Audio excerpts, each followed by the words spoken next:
सर्वांना माझा स्नेह नमस्कार. भारतीय स्वातंत्र्य दिनाच्या 79व्या वर्धापन दिनानिमित्त जिल्ह्यातील सर्व सन्माननीय स्वातंत्र्य सेनानी, माजी सैनिक, लोकप्रतिनिधी, शेतकरी, अधिकारी, गुरुजन, विद्यार्थी आणि पत्रकार बांधवांना आणि समस्त नागरिकांना मी शुभेच्छा देतो. गेल्या खरीप हंगामातील शेत पिकांच्या नुकसानीपोटी शेतकऱ्यांना 745 कोटींची मदत मंजूर करण्यात आलेली आहे. शेती आणि शेतकरी हा राज्याचा आत्मा आहे.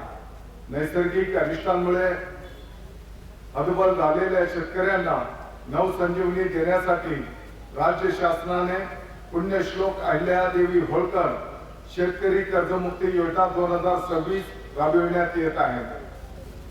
यात 2 लाख रुपयांपर्यंतचं शेतकऱ्यांचे कर्ज माफ करण्यात येत आहे.